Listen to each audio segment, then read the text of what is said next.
Sante Sana, my son, this is my spiritual son, Jehudi El Malik Aman Ra, and I am indeed elated by, overjoyed actually, at the fact that we are able, number one, to publish another author other than myself, because I'm just not able to meet the market demand no matter how hard I try. And I am so happy that this author is Jehudi because of the spirit and dedication he brings to his work. So you will be in store for a great treat in terms of information that will expand your Afrocentric consciousness with this piece, Shattering the Myth of the Man Who Freed the Slave. I know I've been very excited by it. So we are planning to publish it in the early part of January, so look for it. How you doing this evening? Well, I'm glad you came out. I know this is not African weather, and it's difficult for Africans to move around in this kind of environment. And although 40,000 years ago we were all up in Europe and everywhere, I never could understand how we did it, but we did it. And we built a lot of things in the great civilization up there. I don't think I could have made it with that group. I had to stay home where it was warmer. But it's good that you did come out, and we're going to be able to share some things with each other tonight. I want to give thanks to Brother Jehudi for acknowledging the Creator, which gives us the power and the source to be here to prepare that. I want to give special thanks to Head Start Bookstore, which I have a place of affection in my heart that is just very big.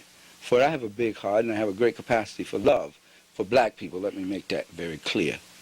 And I'm not excusing that. I have a great capacity, and once I get finished with that, I don't have nothing else left. See, I have a great capacity for love for African people.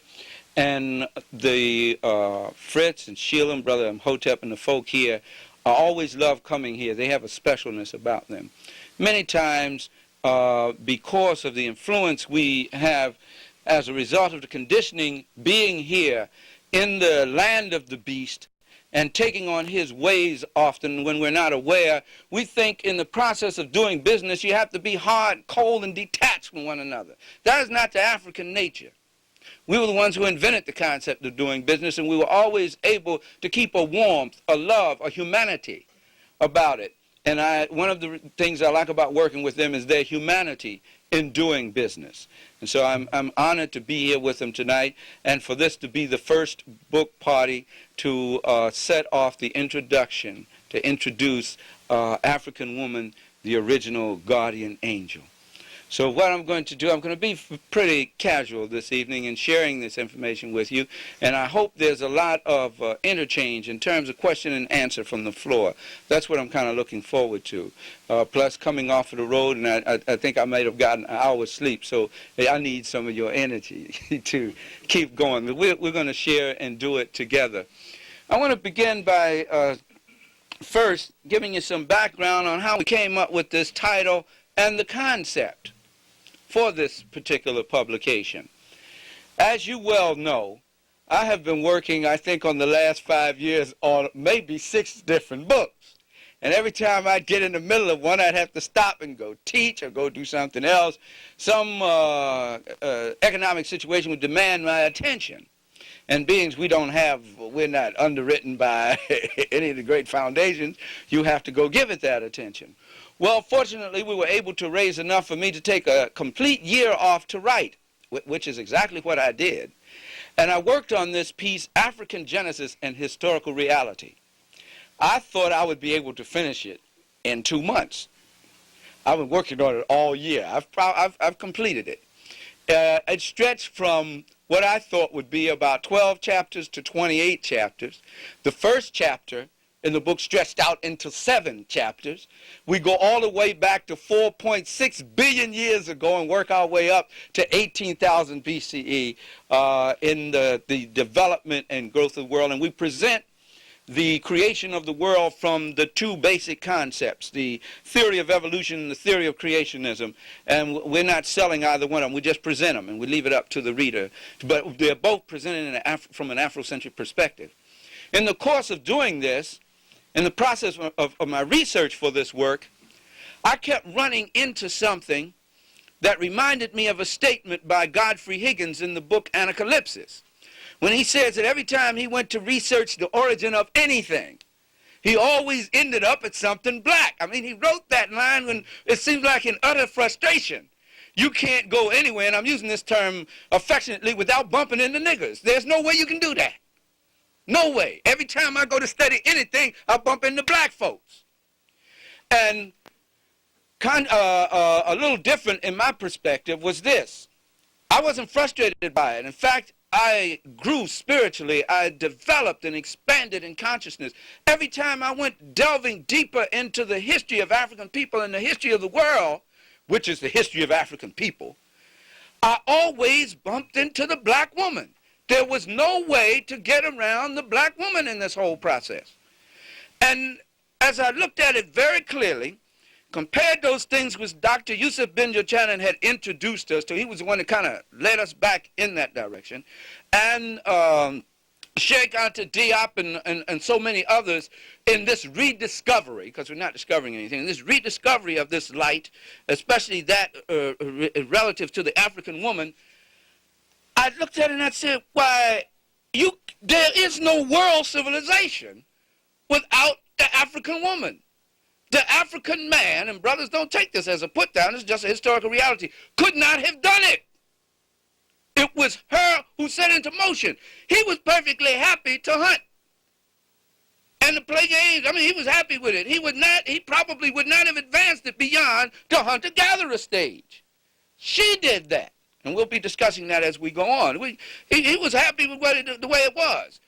All of this, lectured, everything you see that human beings value in terms of civilization. I'm not talking so much of the materialism, I'm talking about those spiritual elements, especially of civilization, are here because of the African woman. Now, for some brothers, that's a difficult thing to deal with. It's a blow to their ego if they don't understand that in recognizing that, you come to yourself. You come to know yourself. There's not a black man I know, there's still a black man, that does not love and revere his mother above all things. Why, your woman, you even call her what? Mama. That's an honorable title. White folks say, y'all still acting like children, you still call your women mother. She is my mother. So is my daughter. But I'm running a little ahead of myself. All females have, no matter what their relationship to your life, the mother role comes into play, and I will demonstrate that. If I fail to demonstrate that, remind me in the question and answer to do so. So as I went into that, I got to a point in African Genesis where I did 2 chapters, one entitled Sapphire Eve, Divine Mother of the Universal Egg. Then I went to another chapter, Rhapsody for the Glorious Queen of Heaven, on the black woman. I said, because I got to do something special about the black woman here. Well, we finished African Genesis. I looked at it. I got about a 340-page book with a bunch of illustrations and no money. I was run out of money. I got a book, but I have no way of taking it to press. So what I do is a thing that I carry all the way from the seminary, what we call taking it to the woods. So I took it to the woods. That is, I take it out to meditate. My church is in the woods. I'm not telling you where to worship or anything, you know, but that's where my best church is, in the woods. I feel closer to God in the woods. So I'll take it to the woods. And I took it to the woods. And I said, now, you got me through it. I appreciate that. The book is finished. And I really appreciate that. This was an ordeal. Now I don't have any money. What should I do? I don't know which way to go. I'm going to leave it with you, and I'll go back and work on what's at hand. I did just that. Like the old folks said, take it to the Lord and leave it there. After you've done everything you can. After what? You've done everything you can. Don't take it and leave it there from Jump Street. After you do everything you can, then you take it to the Creator, you take it to the ancestors, say, there it is. I'm going to work on this. And you don't sit down when you do it. You have to go immediately working on something else, because in that something you will find what? The solution. That's where the solution is. Well, I had an order from a Baltimore store, one of the Baltimore outlets, for some videotapes. So while I was sitting down editing up the videotapes, I came across this one on the seminar conducted in Richard Allen City, misnomer, Philadelphia, where I was talking about the African origin of angels and the concept of angels. I said, you know, this was some pretty good material. And I said, then it came to me. Then the Spirit spoke to me. The Lord talked to me and said, Ishakamusa. I said, what? See, this is what you do. You take the 2 chapters on the African woman and her creation of, I said what? Creation of an ongoing contribution to world civilization. Put those with this piece on the angels and the piece you just delivered at Howard University on the last rites of passage, and this is what I want you to call it. I said, what you want me to call it? I say, name it African woman, the original guardian angel. I said, solid. We gave each other 5, and I went on to work on it. That's how it happened. I always get a Lord 5, and he give me a solution. You know. The Lord is hip, you know. Hip dude. So that's how we come into now. You take this, and when you publish that, that'll move, and that'll help you to raise the funds to go on with the larger work. That's how Angel came to pass. While working on African Woman, the original guardian angel, which was an exciting experience, was a joyful experience indeed, I had this poster by Cal Massey, artist Cal Massey, Angel Heart. Well, when I first started working on it, I didn't have the poster. One day I was in another outlet delivering some materials, and I saw this poster sticking from behind something. I was talking on the phone, and I stopped suddenly. They thought maybe I was having a heart attack or something. I kept saying, They thought maybe I was, you know, having a seizure. I saw this picture, and I knew this has to go on the cover. And I'm going to call this artist and make him an offer he cannot refuse, because we must have this sister on the cover. And, of course, fortunately, we were able to work out something. It's a beautiful piece. Well, while I was working, many times I would get tired in the process. And it would seem like to me that, and don't say nothing because you weren't there, I was the one there, she would come off the poster and fly around the room, and when I start dozing, she'd whap me with one of them wings. And I'd get back to work again. My wife started getting jealous. She said, now, wait a minute. I believe in the extended wife thing, that thing, but this woman taking everything. I don't get no time. She took over completely. And in the last few weeks of production, she possessed me. She also gave me the strength to go for 48 hours straight without sleep, which at 51 years old, I'm not inclined to do. But she carried me through all the way. What I'm talking about is not the poster. I don't want you to think I've got a fetish with the image. I'm talking about the concept, the energy, that spiritual energy that comes from the idea and concept of the African woman and her strength. My real African woman and angel was my wife and my babies, especially my little girl. That actually, she owns me. She owns me. And they keep you going. So that was how that experience was taking place as we were working on this. I want to cover with you a few thoughts on the chapters or the essays. What we did, we put them into essay form, a collection of essays here. I want to discuss some of that with you. And after so doing, I want to move on as quickly as we can to question and answer, comments and exchange. I would really prefer to do with that. How about you?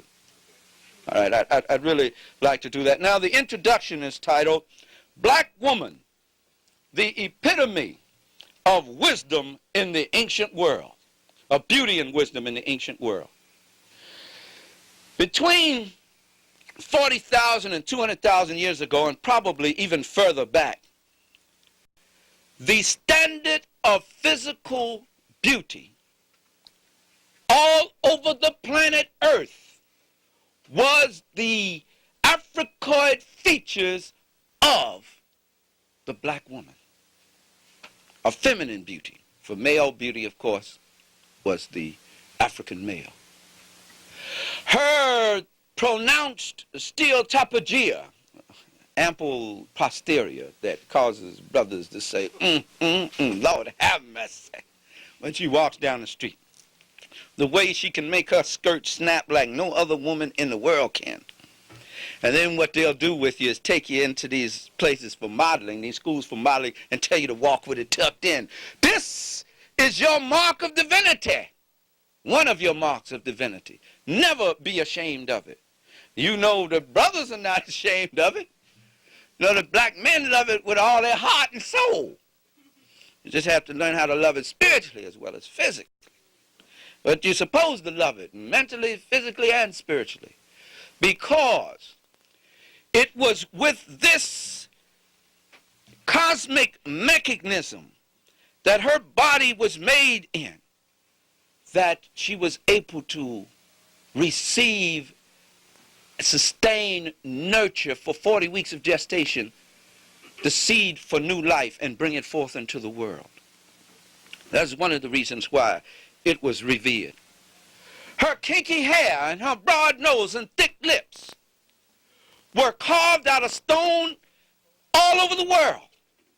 As a matter of fact, when people died, they were afraid that if they died without making a particular preparation among the many other preparations for the last rite, there was one that you had to have, or they believed in their system of belief about 100,000 years ago that you could not, and the only human beings on the planet 100,000 years ago were Africans, by the way, that you could not make it safely onto the other side, into another world, unless you had buried with you an image of the African woman.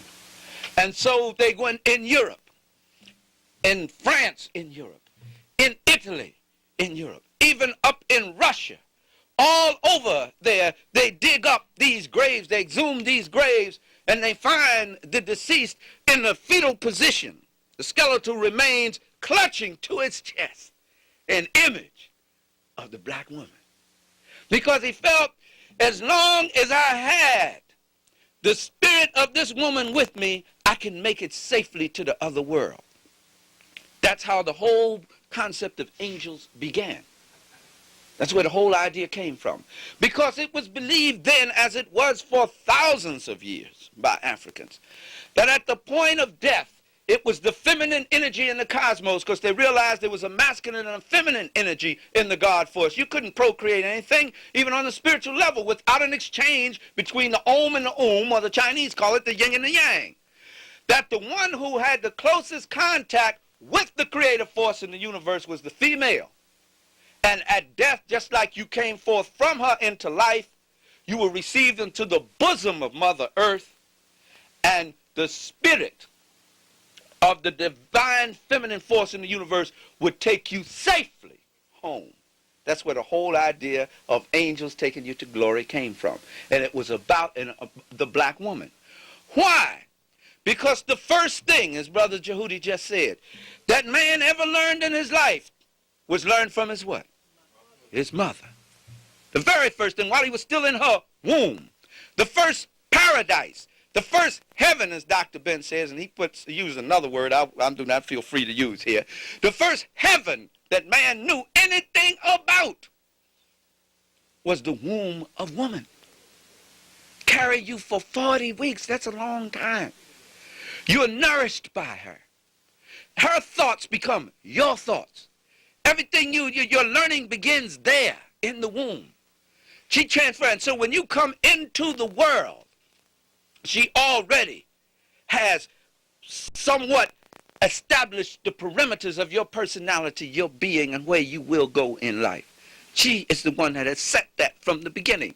Mother, that's the first heaven that anybody knew anything about in the world. That was the first symbol used in worship. The woman's vagina. Not because people were being, what do they call that now, pornographic? That's what you call it in the European world. It's because people look back and said, that's where I came from. That's how I got here.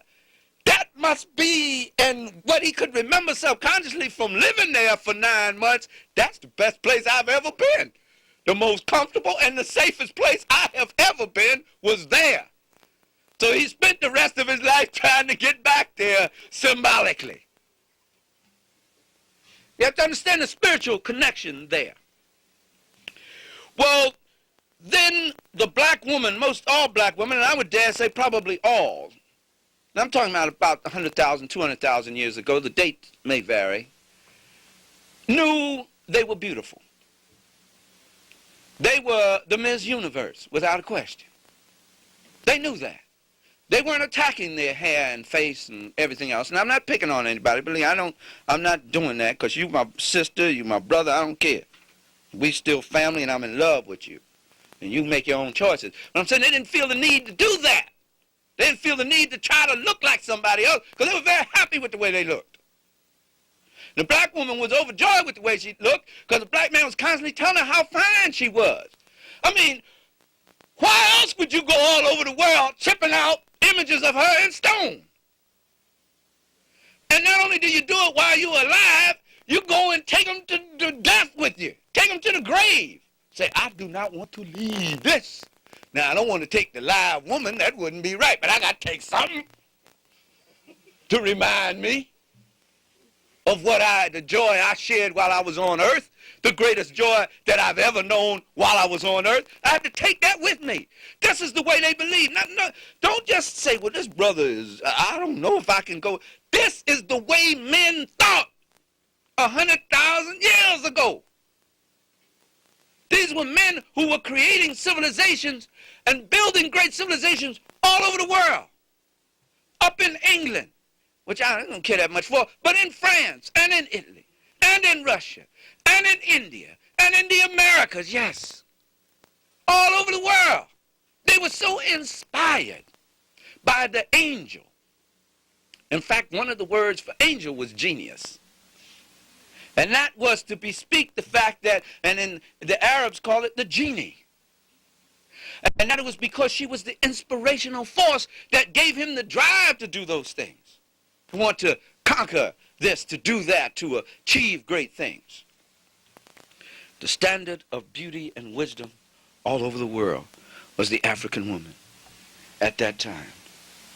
And she knew it quite well. One of the reasons why I set about writing this, because you have to question your purposes for what you do, is that I would love to see so much the black woman come to know who she is. For in so doing, I think it would alleviate a lot of her insecurities. And she would not feel the need to attack her man as often, and he would not feel the need to react to it. And he needs to know who she is, so that he won't mistreat her and misuse her. Because when he does that, he messes up his karma. When you mess up your karma, when you mistreat your mother, you messed up spiritually. And your wife is your mother. Like there's times when you're her father. But she represents your mother at times as well. And if you mistreat any black woman, you have mistreated your what? Your mother. When you marry out of your race, you have insulted your mother. That's what you've done. And when you insult your mother, well, that's about the worst thing you can do. For Africans anyway. About the worst thing you can do is insult your mother, and your mother will tell you, I brought you here. I'll take you away from here. If anybody can put the fear of God in you, she can. So, and what she went through to bring you here, that's something that is always amazing to me. And then after she goes through it, the next minute she's smiling and looking at you and saying, my baby, after you went through all of that. And then while I was writing, I thought about my own genetic mother who came to me several times in the process. She was a pretty black woman, pretty black, big-leg woman. That's why I got that fixation today. That's the first thing I saw when I came in the world. Them pretty black legs. I came in the world, the first thing I saw. Beautiful woman. They called her Sister. And after Sister brought me into the world, she joined the ancestors about a year later. There was some type of complication which developed. I never had any clear understanding on it. That was in some way connected with the birth process, it seemed. So she eventually ended up giving her life to give me life. And the thought of that just stayed with me all during this process. And I couldn't help but continue to thank her for that and to ask of her guidance so that I could do her honor and justice. That's why she's one of the people whom I dedicated this book to, the very first one, because she made it possible for me to be here to write one in the first place. That whole process. But the thing that, as Diop says, there's nothing that an African mother will not do for her child. There's nothing too great for her to go do. And I mean, even when they wrong and mess up, you see mothers hanging over, that's my child, that's my boy. And in most societies, and some societies on the continent in ancient times, if you messed up too bad, the mother would go after you. And if you really hurt the community, she would take you out. She would go on the hunt to find you, and she would take you out. That's some kind of a system, isn't it? That's a hard, but it was a righteous system. When you taking you to that point where your mother come after you, the very person she brought into the world and gave life, that means you supposed to what? Leave here. You supposed to go. You supposed to be gone. Because you're dangerous to everything, including yourself. You're supposed to be out of here. She would take care of that for you. Essay 1, an Afrocentric perspective on the origin of angels. You all right? You still with me? In that essay, we deal with the fact that the first introduction that we had to angels, and the word angel, let me define the word. It comes from several different languages. The one that we use in the English language today is from the Greek angelos. And it's from the Arabic malik, and from the Hebrew malak, as you read in your Old Testament Bible, which means messenger. And originally, that's all it meant. It didn't mean a superhuman being. It meant someone who carried a message from one place to another. Usually, it was a very important message from some dignitary to the people. That was called a messenger. Now, how was this appellation attached so strongly to the African woman? Because in the ancient system of belief, that's in India, that's everywhere that I can think of where African people were, and they were everywhere, it was thought that it was the black woman who carried the message or your request to the gods or to the ancestors, that she could get things done better than anyone else. Why did they think that way? Let's look at it historically. First of all, while man was in a stage, the hunter-gatherer stage, going shopping for groceries was a very dangerous business. You could be groceries or you could give groceries. It was a toss-up. Depending upon what mood the lion was in when you got there. If the lion was hungrier than you probably end up being the groceries. But if not, you might bag the lion and bring him home. Well, now, there's a lot of hazard involved in that occupation. And so for a woman to see her man go out and her sons go out every day and not know if they're going to come back or not from the shopping mall, she said, I got to come up with something to minimize the cost or the risk involved in survival, in the survival game. I have to take the survival game to another level. I have to evolve it to another level. So what did she do? She came up with the concept of agriculture. That came from woman. Black woman was the first one to plant a seed in the ground to grow something. So when the blood come home, dragging the lion and everything, and the village is rejoicing, and they take it to the women so they can dress it and fix it, she said, baby, I got something for you to go with your lion meat steak tonight. What you got, baby? I got some lima beans and corn. Say, well, what you call that? Mama said, that's succotash. Say, and I got me some sweet potatoes, some yams. Go ahead. Say, try it out, honey. Yeah, he said, Lord, baby, this is good. She said, well, you know, this is good, healthy food, and if you don't want it, you don't have to go out and hunt tomorrow. You can stay around the village and fix up some things. Do something else. You don't have to go out there. Well, baby, how we going to eat? I got the succotash and I got these taters. Then later on, he come home one time and she had baked up this big thing, round thing, put it on the table. He said, what's that? She said, that's bread. That's going to be the staff of life. If you don't have nothing else, if you got this made out of the right grains, why, you can be healthy and live if you never catch a lion again.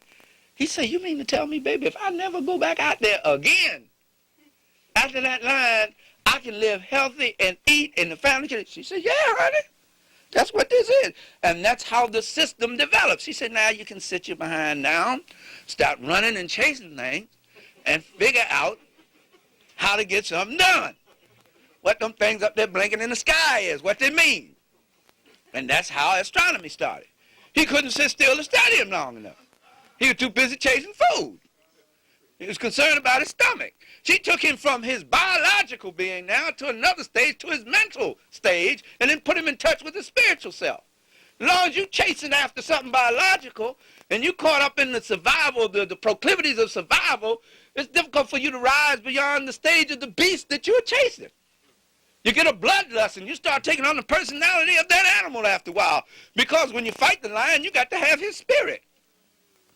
So the cat, after a while, was starting to get confused about himself. He couldn't tell whether he was a beast or a man.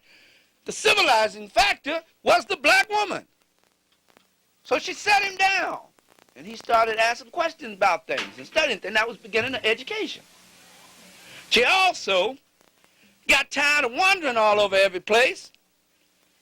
And she said, this is what we're going to do, baby. I'm going to build us a house. He said, well, what's that? She said, watch me. He come home one day, has this big round thing sitting there.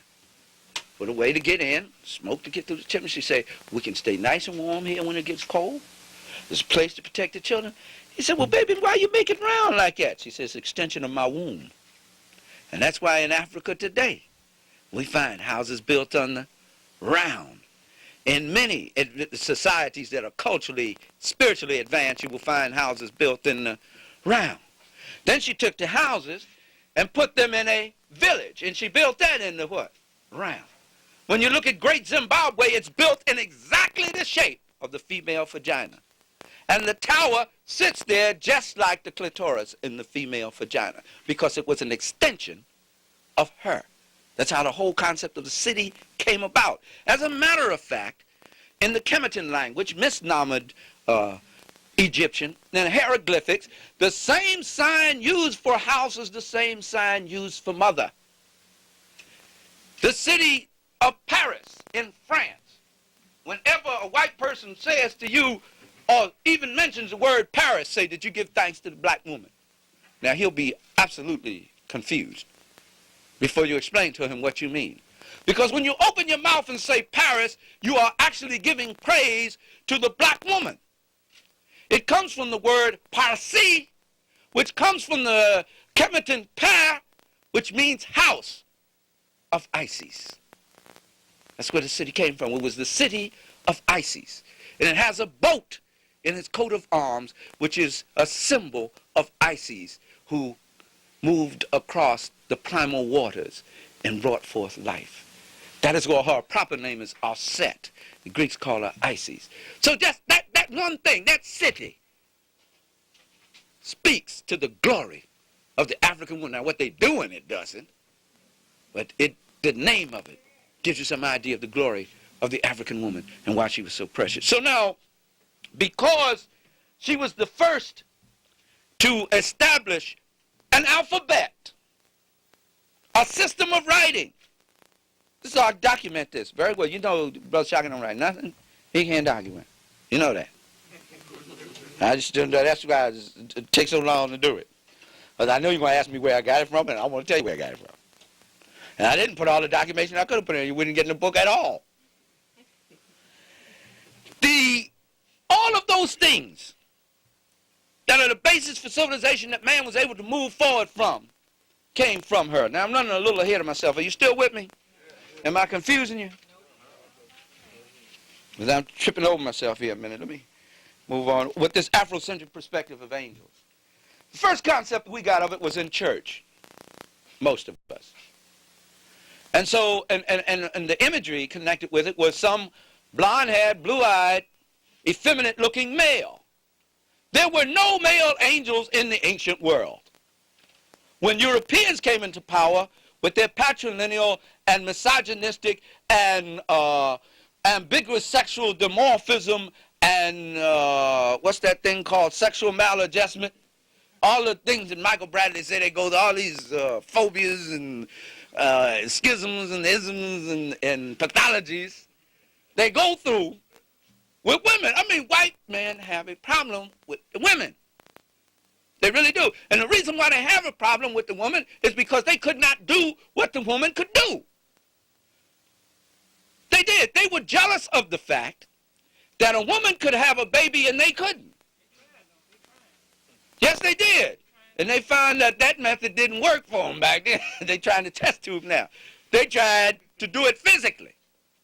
If they could have done without the woman, wait, I'm running ahead of myself. Let me hold that point. Somebody hold that for me. Sister, hold that point for me.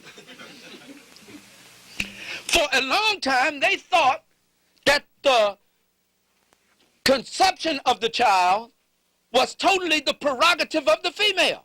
They didn't even understand at all the male role in it. They were just getting something. They didn't know what it was doing. That's put it in there, it was just getting something. They had no concept of the spiritual connection there whatsoever. It seems now, as I look in historically, the African understood this at a very early period and based the whole scientific structure and their symbolism off of it. In fact, every symbol of religion can be traced back to the woman's body. Every symbol of religion. Let me give you an example. I know I'm jumping around quite a bit. All right. But the book will straighten it up for you. Let's take now the Star of David, which is the Sri Yantra of Hindu Kush, brought there by the Kushites in India, in the Indus Valley.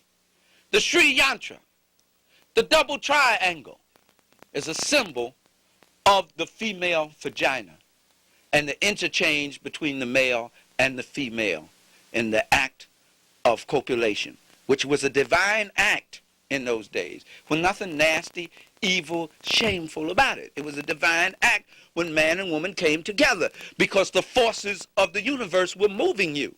And out of that could come new life. That was a divine happening. Unfortunately, it's been so debased today. And one of the reasons why we write about this and put emphasis on it is with the hope that African people will get back into the sanctity of it and not be ashamed of it and approach each other with the wholeness and soundness of mind wherein they can take it beyond a biological level. And therefore they will get the total benefits of the act. Now white folks talk about celibacy and all that. Africans need exchange mentally, spiritually, and physically.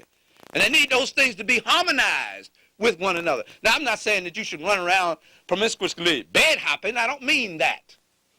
I'm saying there needs to be a sane balance with African males and females with that sharing of one another. And there's also understanding the sanctity and the sacredness of it. The female must always be approached in the spirit of that sanctity and holiness. And she must never be left unfulfilled. That was a sacrilege in the ancient world. No African male would ever think of doing that. No way to partake of his pleasure of a woman and leave her unfulfilled. That was absolutely unheard of. As a matter of fact, once it happened, once them sisters got finished talking, why, you had to move. The elders got you and said, come on, boy, we need to talk to you. But they had a system whereby in their male and female training in the secret societies where they prepared you for that. How to take love, how to give love, how to exchange love, so that you could be totally fulfilled and that the experience would go beyond the biological and you would see God. I mean, I don't see how you can get closer to the Creator than when you're hanging between life and death at that moment. You know what I'm talking about. You between life and death. Now, if it lasted any longer, you could your heart stop. So you hanging between life and death, you see God right then. And if you approach it in that way, it's so beautiful, and it's rejuvenating, and it gives you the strength to go on. I hope you understand the spirit in which I'm saying this. I know you understand the spirit in which Dr. Ben said, because he don't cut no, his mouth don't know no Sunday, as he say about it. That's all. I try to be a little polite about it, not to say that he isn't. when Dr. Ben's reputation is so secure, he just says it. So, of course, let me get back now. What was that I asked you to hold for me, sister? The test tube. Oh. We're working on test tube babies and then trying to bring grandbabies into the world themselves, a male. Oh, right. Oh, there would probably be no white females on the planet Earth today if it were not for the fact that the only way you can extend yourself and procreate is with the female. If he could have found a way to do it with the male, she would have been gone. Long time ago. They have hated women from the very beginning. They noticed there was a difference between them. They suffer from that, that's called that dimorphism, ambiguous sexual dimorphism. A hatred of anything different from themselves, even though it comes out of their same species. But they have a hatred of that gender and a jealousy of that gender. And because they didn't have, because that was seen in the world as a powerful thing, how can you carry something for all that time, survive all that pain, bring it into the world? How do you do that? I mean, that's miraculous. If for no other reason, that causes me to believe in the Creator, because I can't think of it. There's got to be a divine intelligence to put together something like that. Something like that just does not happen. That's the most marvelous mechanism there is on earth. Nothing more marvelous than that. And he looked at that, he said, well, how come she has the power to do it and I don't? The African male said, well, solid, sister, I'm sorry to see you go through all that, and I'm going to be here for you. But since the Lord blessed you with it, you got it, you know. And I'm thankful that you're here. He was jealous. He even went through rituals where he castrated himself, thinking that if he bled like she bled, he would have the power. Now, don't take my word for it. Here's a book to read. Women's Encyclopedia of Myths and Secrets by Barbara G. Walker. Read that. And she comes from a Eurocentric point of view, but I know how to put it in an Afrocentric point of view, and you do, because of your background and understanding. But that was the problem. When God Was a Woman is another book. And The Great Mother. The white male, the European male, was jealous of the female, and he still is. Because he could not decide, because of his sexual maladjustment, his psychological sexual maladjustment, he couldn't decide whether he wanted to be male or female. At one time, it was very clear to the African, before we became influenced by others, what the role was. And we were very happy and satisfied with those roles. The women with theirs, the men with theirs, because they were equal roles. One did not subject or subdue the other. Even in the matrilineal system, there was more fairness in that system. Men fared better in the matrilineal system than they ever fared in the patrilineal system. In the patrilineal system, the woman was subdued. And he didn't fare any better because it's an aggressive system that has men bloodletting and fighting one another. It's of European origin. Men lived longer in the matrilineal system. Men lived happier in the matrilineal system. They enjoyed more in the matrilineal system. It was the African woman in the matrilineal system who developed the system of polygyny. Saying, honey, we need some help. You need more than one woman. Here, let's do that. She came up with that. She gave you everything you had, and it made life worth living. But in the patrilineal system, those things that were nurturing, those things that developed you spiritually, that made you want to build pyramids, make you want to search the stars, make you want to expand mathematics into a cosmic infinity level, no longer existed. It's just brute force.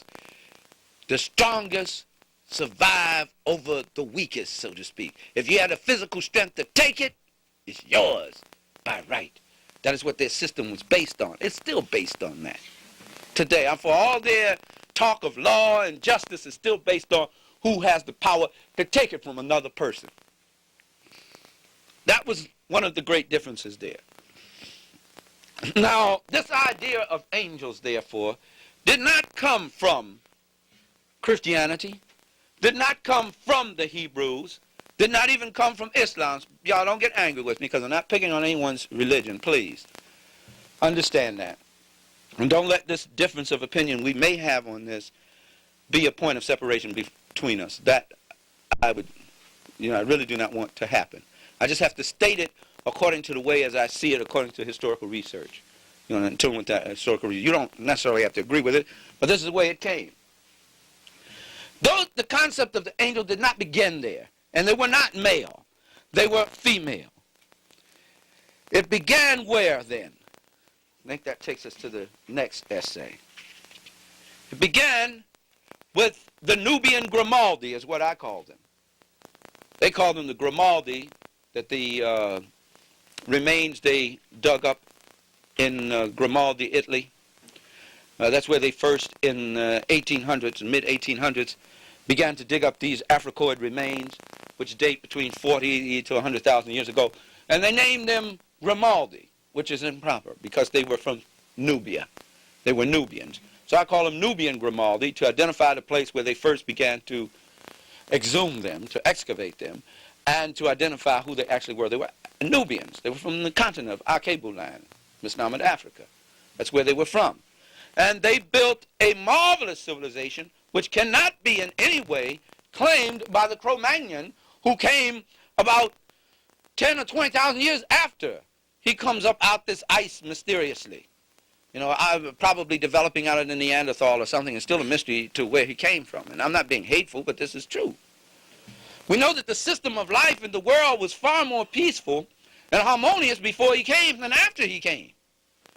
Now, if you don't believe that, look at the world today that we live in. And look at the history of Europeans in connection, in relationship to peoples of color. That speaks for itself. I mean, it's very obvious. So I'm not talking about hatred or anything. I'm making an historical assessment. I'm making an assessment of a situation based on historical information. All right. Well, some of these figurines, these Africoid figurines with these voluptuous figurines that were buried with the deceased, had wings, which was a symbol of the concept of being born spiritually from this life to the next. It was a very heavy, deep concept there that we have yet to do much more research upon. Now we have angels in the world projected as neuters. They're neither male nor female, according to Judeo-Christian theology and philosophy. They're neither male nor female. They're totally corrupted the whole point. I mean, they don't make any point anymore. They're just mythological beings. They're fantasy beings. So when your guardian angel is with you, you won't get hurt. But how come so many devout Christians die in car accidents and things like that? That's the question I have to ask, if that's what the meaning of an angel is. That's a practical reality. I'm not attacking belief.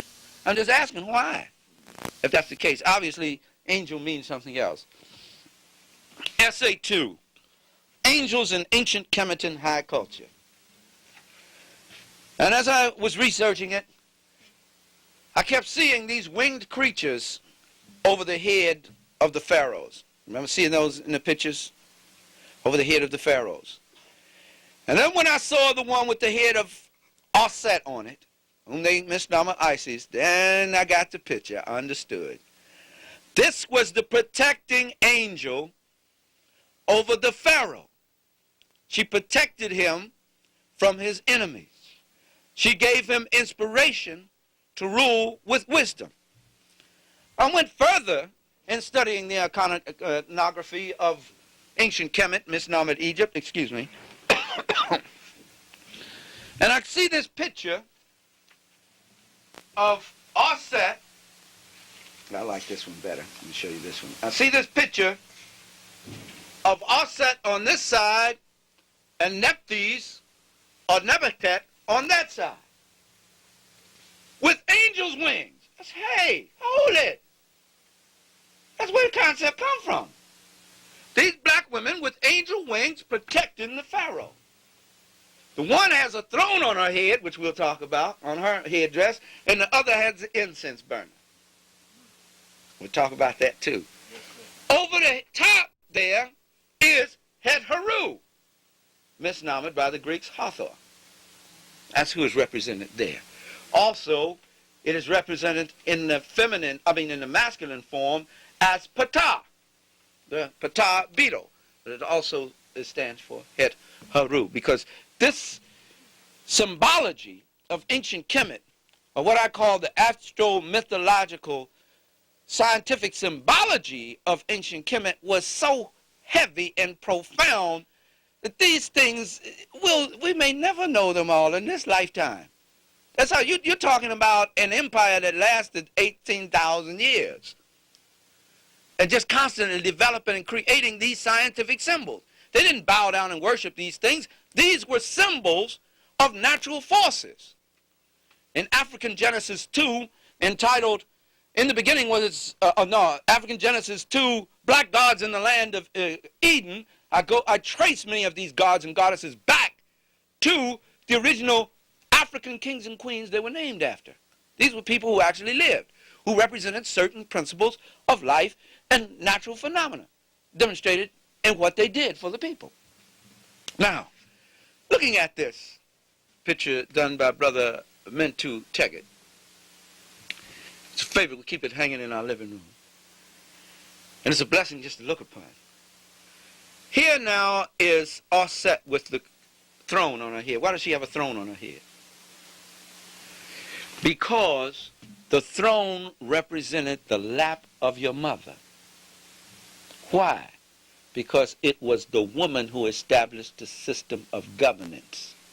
And it's she who made kings. She was the kingmaker. She gave him the power to be the king. You are the front line of defense between me and the outside world. Not to say that women couldn't have, because you got some bad warrior queens, man. She preferred, in most cases, I'll take care of the domestic front. I will continue to develop civilization, writing, art, I will do music, mathematics, agriculture. I will continue to develop all of these things. You rule and take the throne and protect it. I'll develop the marketplace. There was no Wall Street without her. Whenever you see them down on Wall Street, remember, you created that. One say, I'll take the beans with the potatoes, and they were switching it up. That's where the first barter came. The first trading system came about. And then she began to sophisticate it with calorie seeds. Selling 10,000 yams at 20 calories per. And they were switching up. And they were swifter than the folks on Wall Street. And I don't know how they understand what they're doing out in them pits. They have to be, she was swifter than that. Because the African woman could carry around in her head the whole inventory of a shop. And African shops can get quite cluttered. In her head, the whole inventory of 35 or 40 shops. The Dahomey woman was famous for doing that. That's how good she was. She developed the whole system. She was the most highly intelligent being on earth. And she transferred that intelligence to man. Not to say that he didn't have the capability. I didn't mean that. She was the one that made him more aware of it. And the times that she really made him aware of it was in those inspirational moments that they were together. When you came together in the midnight hour, you were supposed to come back from that experience with more than a physical release. You were supposed to come back elated, elevated. The Kemeton priest said man could not know God until he had known woman totally. That was the only way he could know God. And it was they had a practice called Mayathuna.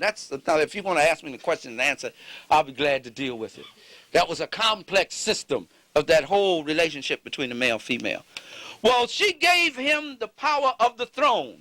In fact, I have a picture in here of Seti I sitting on Osset's lap on the day of his coronation, because she was the one who gave him the power of the throne, his mother.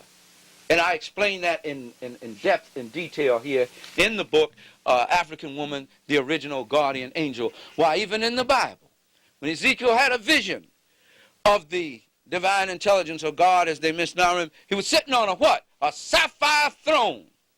Why? We'll go into the word sapphire there. Read the book. You'll find that right. She represented the source of power to rule. And Nebuchadnezzar, or Nepta as some call her, had the incense burner, which was the spiritual essence. She gave him the spiritual inspiration and energy. She gave him the power. And had her rule, took him up to higher levels of beauty and tranquility and aesthetics, so he could bring it all together into one and rule with mercy and with love. That is what this symbolizes, some of what it symbolizes. The depth of it, we just cannot go into here tonight. I'm going to be finished in a minute and open the floor, because I can see the anxiousness on your face. You want to ask some questions. Am I right in that? Well, I think I just discussed Essay 3, Safe and Secure in the Wings of Black Angels, which is where we describe the sonography and iconography of ancient Kemet. And also in the resurrection scene of Osar, misnomer Osiris. Who's there bringing him to life? Jesus? No. Standing at his head is Osset, standing at his feet is Nebuchadnezzar, and over top of him in the form of a hawk bird is Heteru. Those sisters gave him life, brought him back to life. That was a symbol of the fact that when a man sinks so low, it is the warmth and divine inspiration of woman who can bring him back to himself. His mother, the mother force in his life. And I said, yes, every woman in your life is your mother to some degree. Even your daughter. Who reminds me to take my medicine when I should take it? My daughter. What kind of role is that? That's a mother role. And your sister. Put your coat on. Bruh, what is that? Mother role. There. Every woman plays a mother to you in some form or fashion because of her maternal instinct, which is the strongest instinct on the planet. Sometimes you may get by the man, but if the child is in danger, you may not get by that woman. That's of every animal species. The male lion, he sounds bad, he looks bad. But the one who really takes care of business when those children are hungry is what? The female lion. Because that's that one argument. Like my wife runs the business, and I'm happy for her to run the business because she has an argument that no one can refuse. I got babies to feed. Not that I don't realize that we have them to feed, but she hears before I do what? I'm hungry. And she feels that more intensely. Not that I don't feel it. I feel it make me want to go knock somebody in the head and take something. You know, I'm just saying that as a joke. I wouldn't do that, especially not to my people. But she feels that, and she'll tell you, but honey, something's got to be done. And if you try, you can see a woman who would normally be delicate, maybe like, and seem so sweet and wouldn't hurt a fly, and you're going to mess with her baby and see what you got to deal with. That's that mother force, that strength there.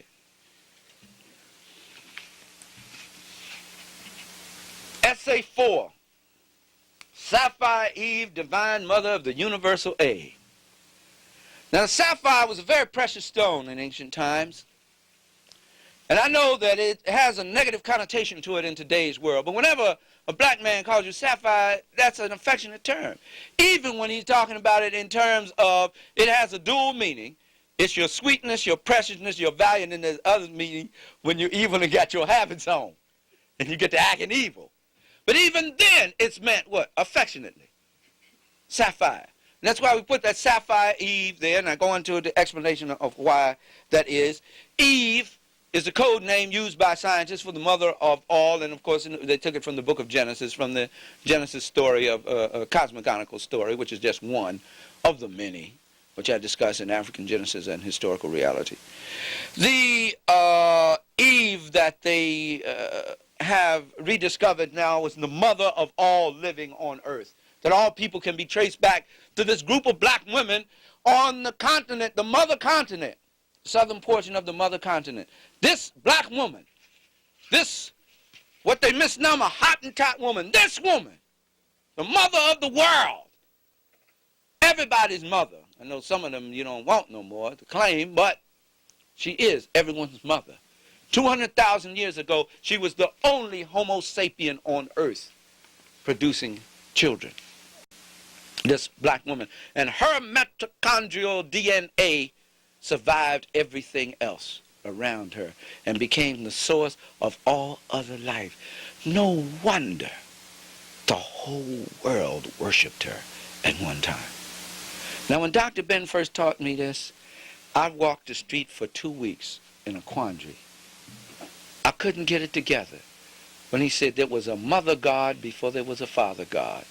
And I walked around and I couldn't figure that out to save my life. How could this be? After all, I came up in the seminary and I've always heard of Father, God, and my image was, even when I embraced the Afrocentric image, it was always of a jet black male with white, hair all over the Ancient of Days. And all. This is what I pictured. He said, no, before there was a Father God, there was a Mother God. And I said, how could this be? Then he went on to explain to me scientifically that man's concept of God was that which gave him what? Life.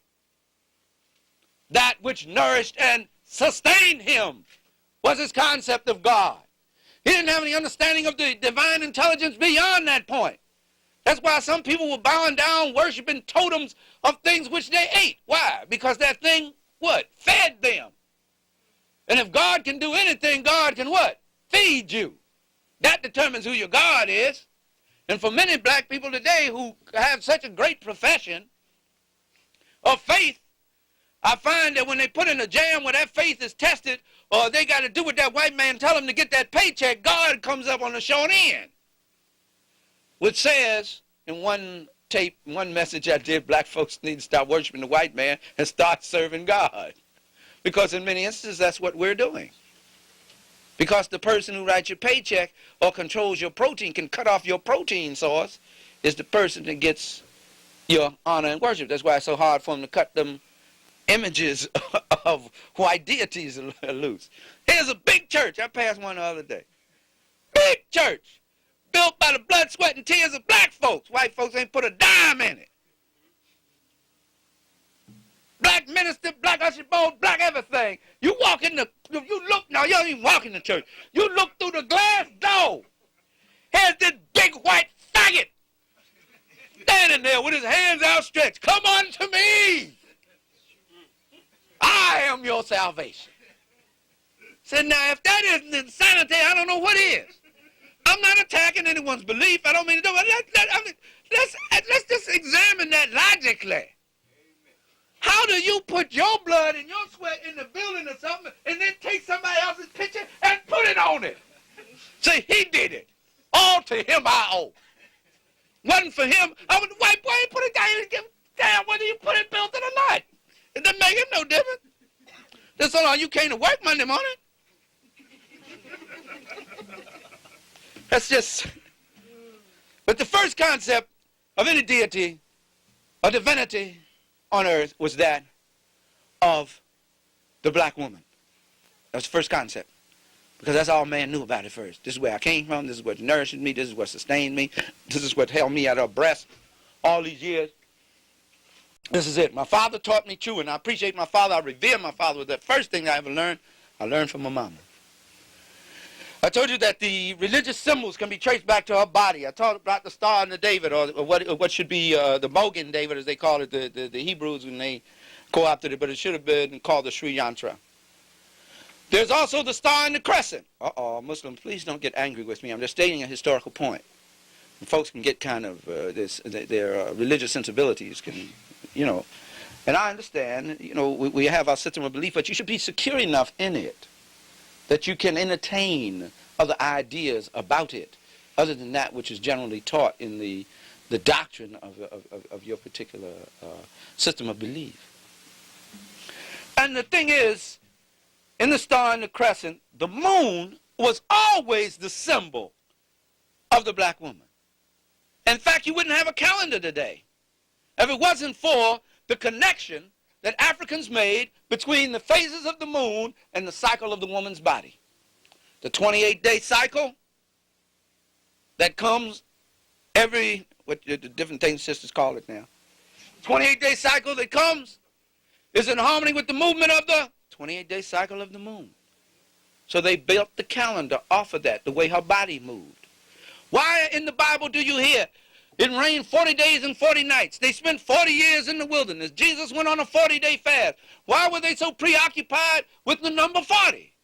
Because that's how long you stay in the mother's womb, the average child, 40 weeks. Everything traced back to that. And of course, the Star of Heaven. She was once depicted as, and she still is, on many of the great temples in our land there, depicted with her body outstretched, hands on the ground, here, feet on the ground, giving birth to the sun every day, the sky, the stars in the sky. She was connected with the sky. She was connected with all of the aspects of nature, the earth, the sky, all of it. That is some of the things of where the star and the crescent comes from. It gets even deeper than that. Goes even deeper. It's connected with the correlation between the African woman's body and the phases of the celestial heavens and the forces of nature. Because they saw her as a microcosm of the microcosm of the total cosmos. And that's why they called it what? Mother Nature. The only people I know have a fatherland are them crazy Germans. Everybody else has a motherland. The earth has always been associated with the mother force. And here this nut who has problems with his own sexuality has a fatherland.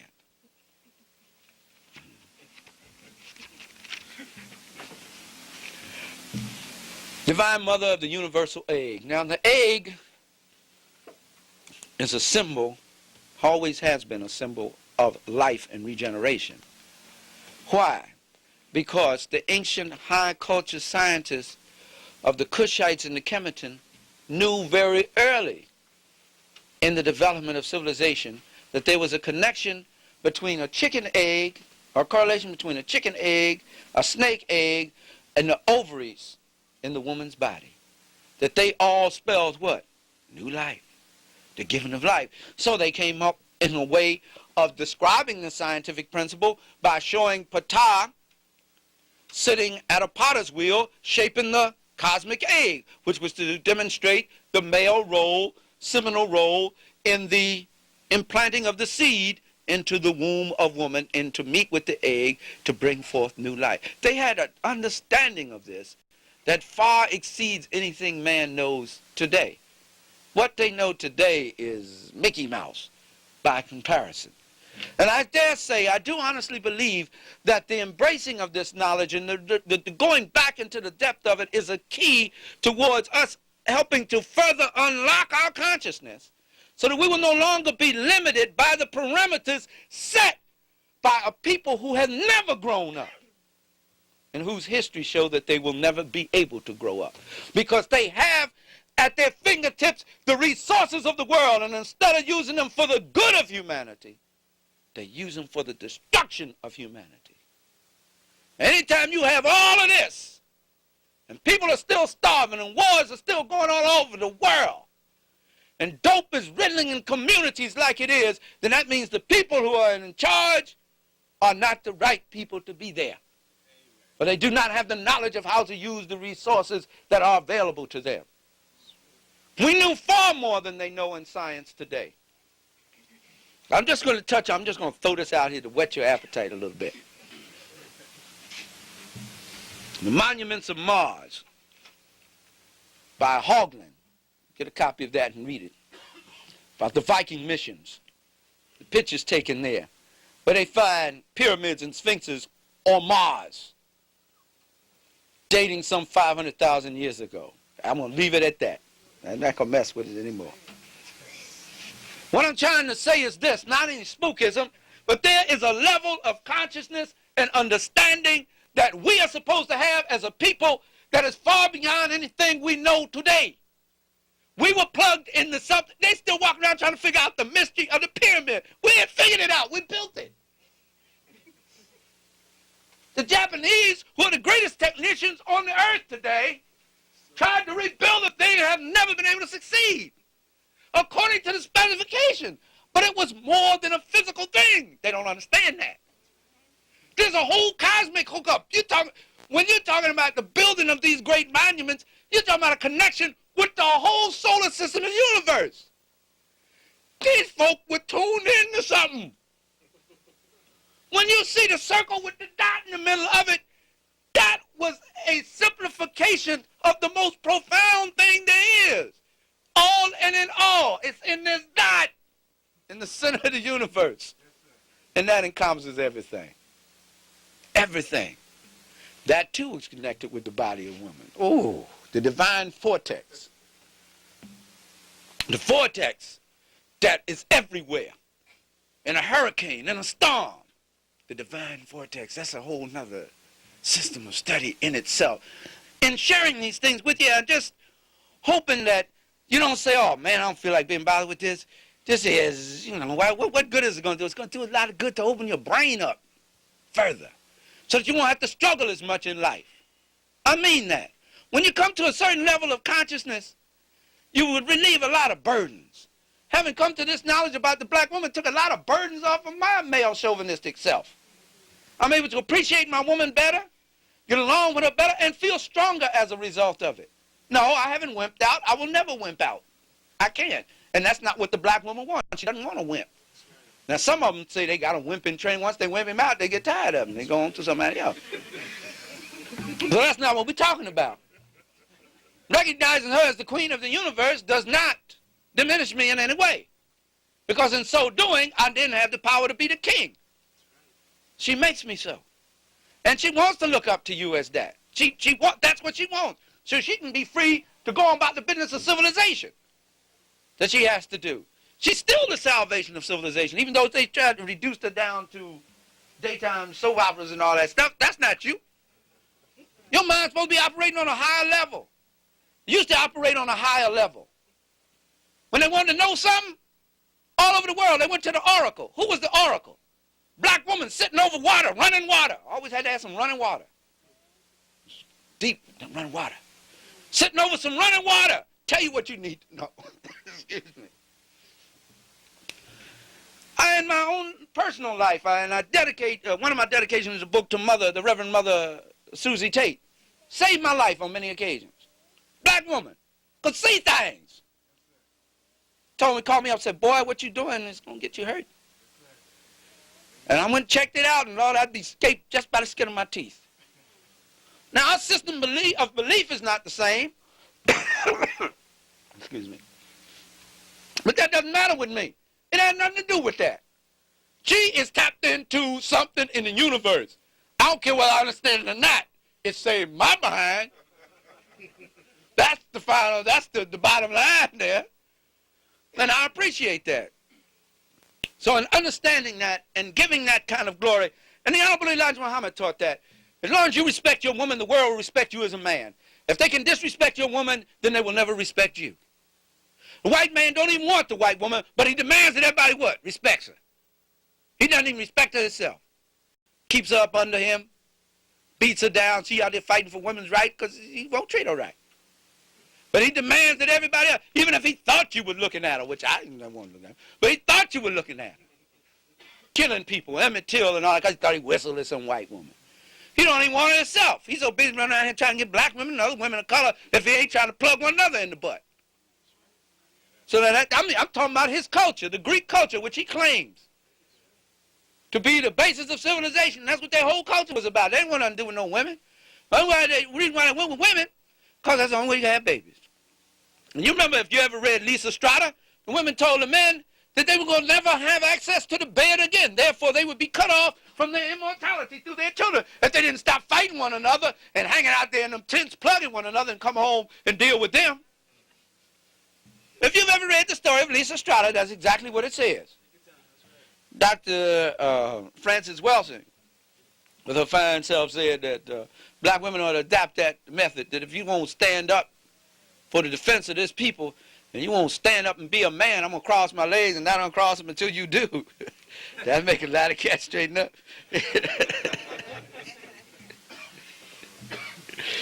I'm coming down. I said I was going to make this short so we could have question and answer. Rhapsody for the glorious Queen of Heaven. Oh, man, it's not no new thing that sisters love to hear the good rap. You just got to be sincere with it, brothers. They have always loved to hear it. And they always love to hear it because brothers used to spend a lot of time. When you read the Song of Solomon, that's a black man talking to a black woman. They spend a lot of time rhapsodizing to this woman, making songs about her. Of all of the images found in the world, there are far more female images than there are male images. Why?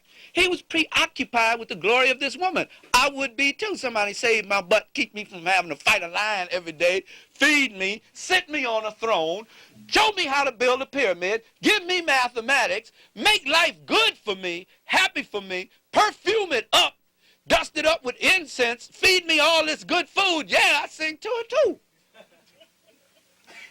And that's why they sang to her and rhapsodized to her. And that's why I named this Rhapsody for the Glorious Queen of Heaven. One of the symbols of among the many, the wisdom knot was one. That's why tying the knot in marriage and all that, it's supposed to be hooked in with wisdom. I go into it in the book. One was the horn. And you see many images of African women 30, 20, 40,000 years ago with horns on them. Now, white folks coming on, they don't know what they're looking at. This is a grotesque looking thing. It wasn't for the people who did it and knew what they were doing, what the imagery stood for. It was a symbol of the fact that she was the first domesticator of animals. The first domesticator of animals. And the fact that also she used those horns to carry the potions that she mixed medicine in because she was the first doctor. She was the first healer. She was the first one to say, come here, baby, let me deal with that cut on you. She still do it today, don't she? When you come home and you hurt, who do you go to? Who takes care of that? And when you need comfort real bad, where do you lay your head? If you lucky enough, that's what you do. Because there's no greater comfort than that in all the world. It's a healing in just that act. Just to lay your head in her bosom takes a lot of anxiety and frustration off of you. True, that's reciprocal. She comes and lays her head in your chest to take anxiety and frustration. We know it goes both ways. It was understood that way. The African man and the African woman ruled the world together. Jointly. They were not in competition until this cracker came and confused up everybody. And one of the things I think happened, and I'm coming to a close, I am, is that because the male, the African male, was the front line of defense in most cases. I said they had some warrior queens that could whip the males behind. Because he was the front line of defense, and he was constantly fighting this because white folk couldn't stop fighting. He was a relentless animal, as President Imari calls it. He was a relentless animal.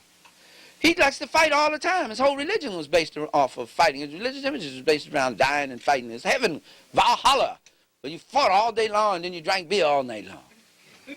Who wants a heaven like that?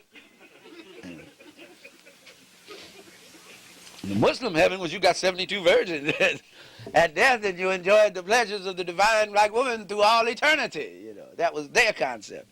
I like their heaven better than I like Valhalla. And that was built on another concept there.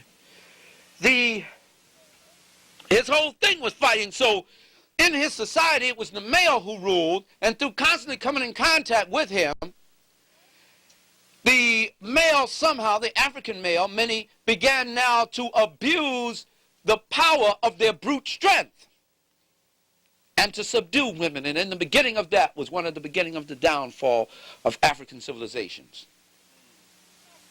The fact that Hatshepsut had to pass herself off as a man showed that that society was in trouble. Why? Women had ruled on the throne before then. That empire has been around for a long time and they had ruled on it. What was the problem? They were ruling further south in Kush. The Kandakis were. What was the problem there? That meant that they had been around or in contact with those Eurasians too long. And they were beginning to be influenced by that. But even at that, the throne still represented the lap of Aset. She was still the source of power.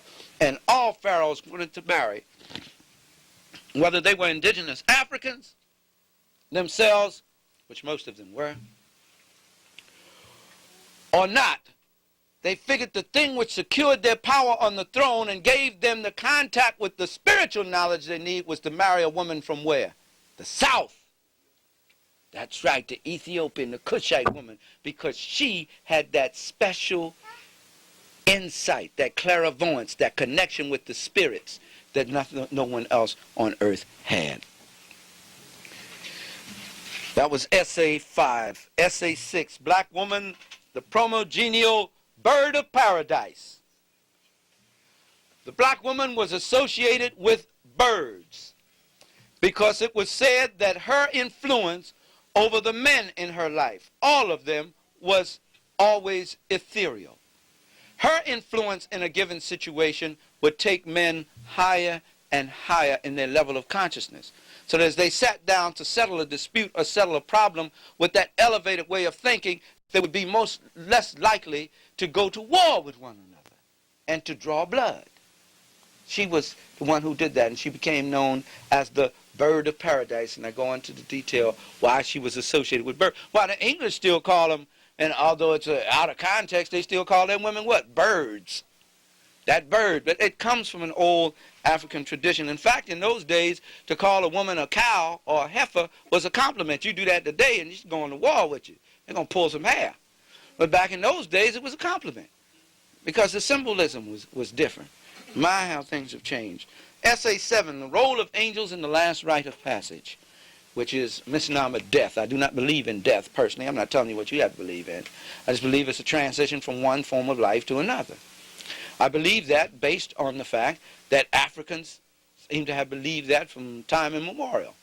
So that's the most stable thing I can think of. Actually, nobody really knows, I don't think, what happens beyond that, but they seem to have had a greater understanding than anyone else did at the time, or have had since.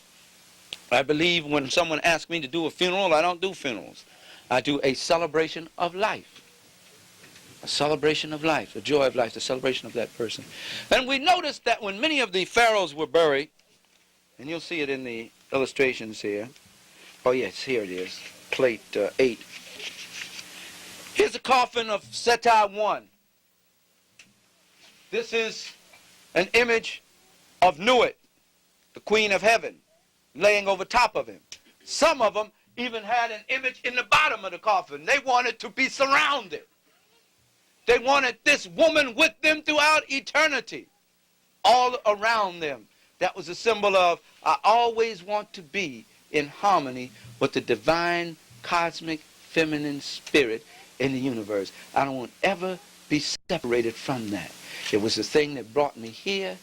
When I leave here, obviously it must be some connection that I reconnect with that once again. That was their system of belief. And of course, the last essay, which is actually a preview of African Genesis and historical reality, which I delineate the chapters in that forthcoming work. We have the catalog for our tapes and other books in here as well. And that kind of gives you a general overview of African woman, the original guardian angel. Now, brothers and sisters, I hope I have some time to share with you in terms of question and answer. Well, let me ask you this. What do you think of the idea, the concept, the work so far? All right. Well, thank you. I'm glad to hear that. I just want to be sure. I was just trying to do the right thing. I just want to be sure I did the right thing. Are there any questions or comments? Yes, my sister. What is Maya Thuna? Maya Thuna, all right, is the practice of the Kemetan priest where in the act of copulation with the woman, which is the only way that Africans would copulate was with women, you used a element of the mind over the body and the spiritual energy over the body to control the male, to control himself, and to reserve what they call reserve his ejaculation. He could do that indefinitely. In doing that, he would absorb the energy of the female, because each time she would rise to higher levels through her orgasm, it took her on another spiritual level, and he could receive that energy from her body, from her very essence, her being.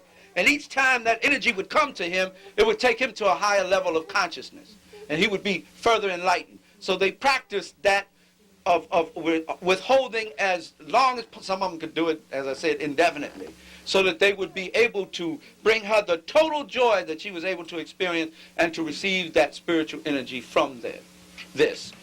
This was a part of their meditation practice as well. They are said to have been able to achieve some phenomenal feats after an encounter.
Be the best. One of the elements that Dr. Sterling Stuckey points out, brings home so well, is that the thing that hurt the African slaves more than anything else, and there was so much to hurt us in that whole situation, was the fact that here was a man that was so much lower than him intellectually and in terms of development, of civilization, culturally. He was so far beneath him, and yet he was enslaving him. That was the most hurtful thing. Everything that the slave masters learned and acquired, they acquired from the slave. And turned around and said, we did this to you so that we could save you from ignorance and barbarity and cannibalism. We brought you over here to Christianize you and to serve us so you could learn to grow up to be real human beings, when actually, in terms of learning, it was just the opposite. They learned it was, and the thing that kept us in that, got us in that situation, and that's a simple, this is a rather simple definition because that's a complex question, how did we get into it, is our inability, in spite of all of our ancient wisdom and high learning and understanding, our inability to understand just what type of creature we were dealing with. And we still don't know today exactly what we're dealing with, because we often act like he never did any of these things. Yes, my sister. I've been doing a lot of study for the last 4 years, books on top of books. And this is a conclusion that I came to. It's not that we didn't understand, it's just that we didn't have that brutal force just to kill at will. And we still hold it today. Even though some of us begin to learn about religions, how we got trapped in certain religions, because I was doing research on Peru. And when they went into Peru as slaves, they were handed a Bible with a necklace and told them they were Christians. But they didn't want them to mingle with the Muslims because the Muslims had a different belief. But we are still hung up on that brute force. But we can go to Vietnam. I just went to see Glory the other night, that big war picture they're talking about, a beautiful picture, where they could die in the army. But we don't have that brutal force to go out and kill at will. Now, we had possessed that kill at will and not be merciful, as we have been taught from babies. We've always taught to be merciful. And this has been one of our downfalls, but I don't know how long it's going to last, this Christianity mood that we have. Because just like I'm figuring out, because I don't even know, I know my parents were given the Bible. I don't know whether I could walk up and kill a person at will. You know, at a snap of a finger, like I know you not like me and I got to get rid of you. Because we have compassion. And maybe this is not either that we have been put in this role. Maybe we have a race to run. And when you have a race to run, to prove something, the Creator has put us in this predicament that we must prove something. I don't know what it is. I'll be going on, and my grandchildren will be going through it. But we have to run this race and go through and be merciful to these people who we know who are brutalizing our mothers, and we know they have cut the babies out of the womb in slavery time and have brutalized us. Maybe this is it's all like a game that we must go through. This is the summary that I have, because when you can kill at will, like I say, some people say mental game, like you can form a world as you want in your mind. We have been put in this predicament. We're going to get out of it, but it's something we have to prove. It has to be given to humanity. It's an interesting observation. I do have to raise the question of this. If we don't have the ability to kill at will, how come we are destroying each other so in our communities today? That's a question that comes to mind. We seem to have the ability, I mean, not only here, but on the continent. There are many Africans who just seem to love shedding African blood. So obviously that ability must exist to some degree. It just has to be redirected. That's the point. True, they have taken advantage of our capacity to love. But now, at some point, after all of this experience with them, just the very basic common sense says to us, when you love this man, he hurts you. At some point, you have to come to the parting of the ways. A lot of that is also based on the conditioning. We didn't feel that way about it. They didn't just come get us and we came over here willingly. That was a hard fight and struggle. The difference was, it seems, historically, is that we never knew how strong his forces were or were capable of being. He was always insignificant to us, and we fought him by and large mostly tribally rather than nationally, although some of us did. Like the Mazi nation and the Ashanti were the last to go down. They put forth the most valiant efforts. So there are a lot of ramifications connected with that, and we'll probably be going on for ages trying to figure out what. There's no simple way. I just suggested that one of the things is our failure to perceive what kind of person we're dealing with. We think that somehow through this religion or that religion or through our influence we can transform this person. I like that song that Doug and Gene Kahn used to do. I thought that I could change a thing that was not real. I gave to it my life and my time, but oh, how bad it made me feel. And then he goes on to say, but then a thought came down like a light to my brain of revelation. You cannot change the nature of a thing. And his nature, as Diop points out, is shapen in ice. Something whose nature is shapen in ice, you cannot change it to a tropical nature. That's the way that they are. They go to tropical lands and still act like Iceman. I'm not saying that to be hateful. And you're right, there is a certain characteristic of us that we cannot allow to die. That's our humanity. We cannot allow a bloodlust to come. Yet there is, as the scripture says, a time to live and a time to kill. And since we got so much energy to kill one another, let's take that energy and kill the person who's responsible for your situation. Yes, my sister. Our power is in our thoughts. What we think is what we are. We can kill with our minds. We kill ourselves and we kill our enemies. We don't know our power, like you said, because we lost a lot of it. We definitely have the power. Since we have the power, we don't know where that energy comes from.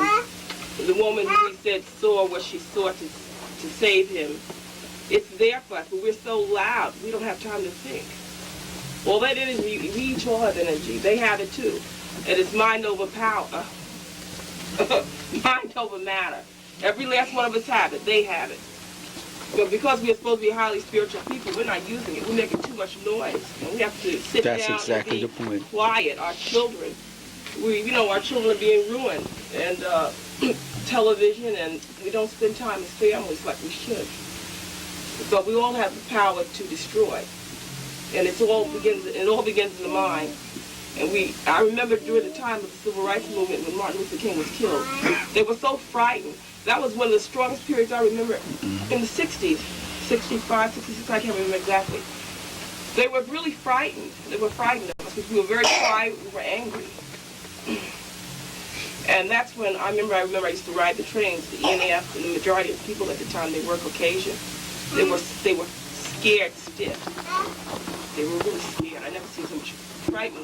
Because I remember there was a time when they would go along and pat you on your rear end, and they thought nothing of it. And I think after that period, they decided to keep their hands to themselves. But it's our minds. We can see whatever we want to see. We can train our minds to see it. What many singers are saying today is what we see up here. Sometimes we can't be deceived, because all of us weren't given We're given the power to see things spiritually, but sometimes it's off. But it's what we see up here is what we can make it. One writer And has... it's the truth. I know because You're visualizing it? you visual. It's not only visual. It's something you see. There's a spiritual thing.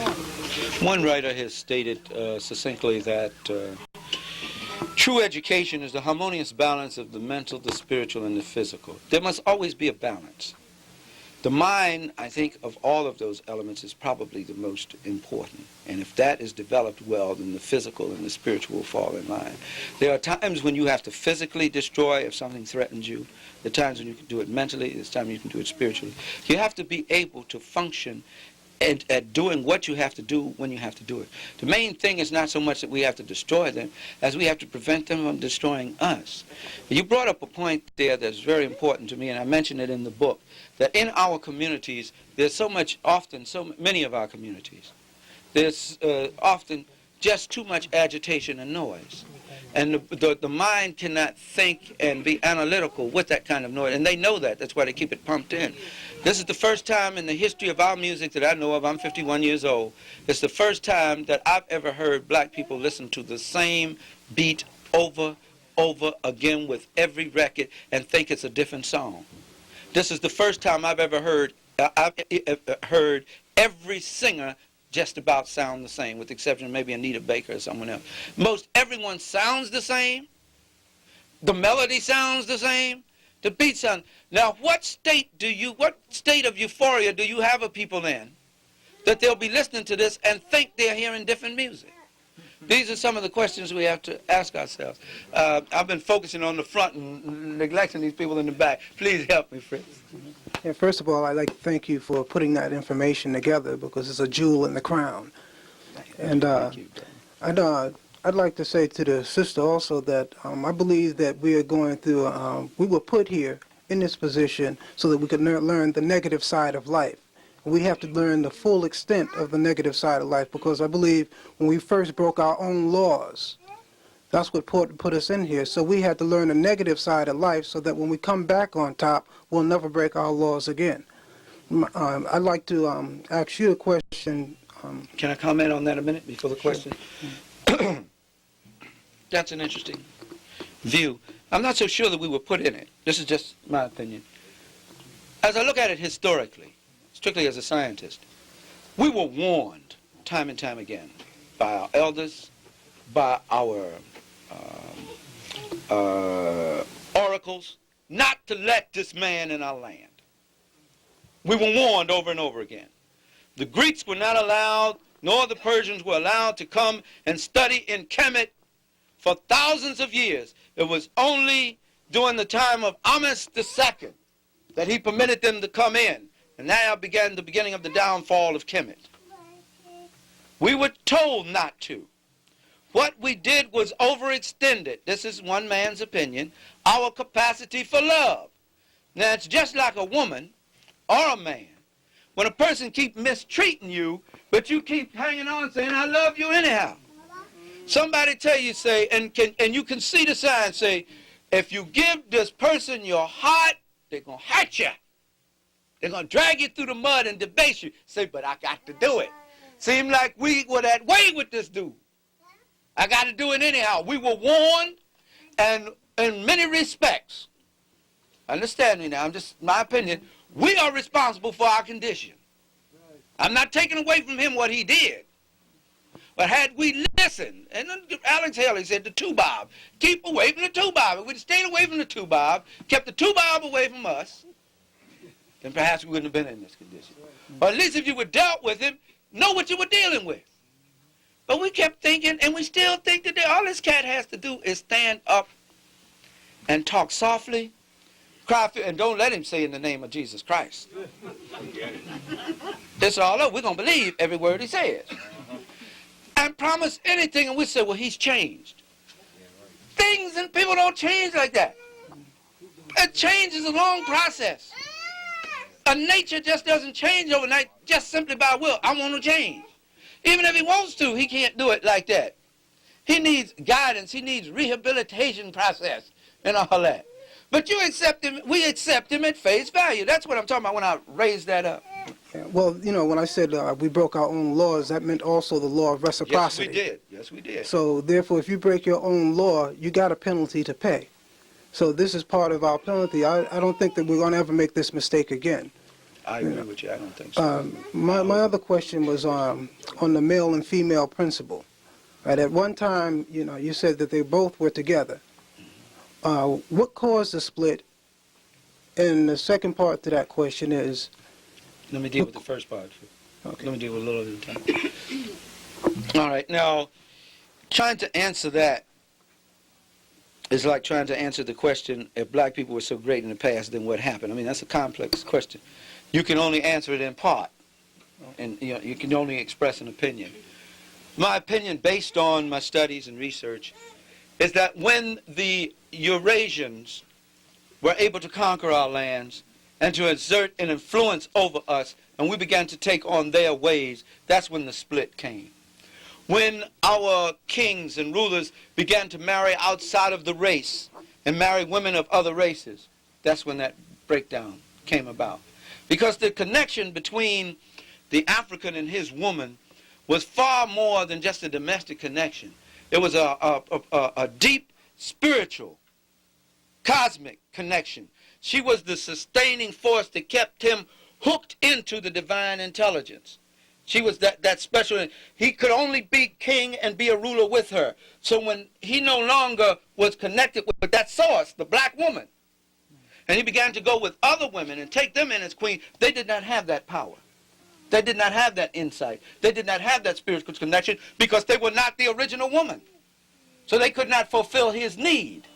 Therefore, he began to degenerate in his understanding and his method of rule, which affected the whole entire society in time. That's one of the ways I believe that split began to move in. And the patrilineal system began to ease in over the matrilineal. When they embraced the patrilineal system, as the Hebrews did, who were originally an African people, and many of some of the Kemetan tribes and groups did, then there was a whole degeneracy of the culture itself. It was the beginning of the end for them. Because the matrilineal system had within it those principles that not only sustained you, but kept you evolving to higher levels of being. Mm-hmm. That's what our research reveals thus far. Mm-hmm.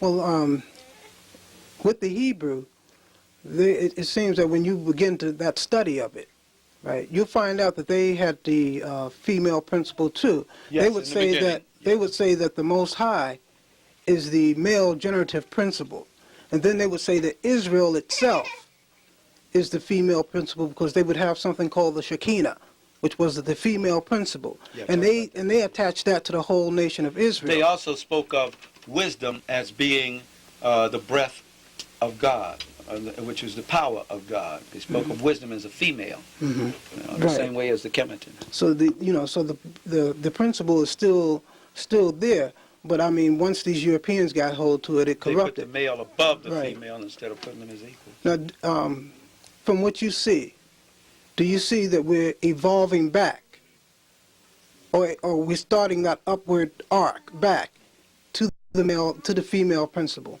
Yes. Oh, most definitely. Yeah, yes, I'm glad you raised that, too, because it is not by accident that this type of research is going on now. It really isn't. That so many Afrocentric scholars are moving in this direction. Not only Afrocentric scholars, many European scholars have moved in that direction. That is the age. Dr. Charles Finch spoke about that the other day. I was watching him on For the People, and he was saying on one of the tapes I have of For the People I was listening to, he said there are certain ages that the earth goes through. We're now in that age where the female is coming back into her own, which is the forerunner to the earth being harmonized once again. So that knowledge that Afrocentric scholars are coming to, and we all seem to be coming to it, we can be in different places around the world, and we're arriving at the same point about the African female. It's a key. Even Dick Gregory, I think he may have went a bit, I don't know, some of the statements that people said he said, because I didn't hear him say it, were a bit far-fetched to me. But he has stated that this is the time of the female for the woman to come back into power. Now, that doesn't mean that males should get afraid and cower down. When it says she comes back into power, that's when we come back into power, because we definitely are not in power. And keeping her down doesn't keep us in power. For sure, that doesn't work. because we are as powerless as we can be. Her coming back into power will set the balance straight, then she puts us on the throne again. But we can't get on that throne again until she gets it back, because she is the throne. She is the power source. It's hard for me to explain now. Read the book. It goes into what the whole complexity of the throne and what it meant to the ruler as a representative of his mother. And she was the source of his power. And when we say his mother, we're talking about the collective motherhood of black women itself. So to answer your question briefly, yes, I believe we are coming back to that. I believe it is time for that.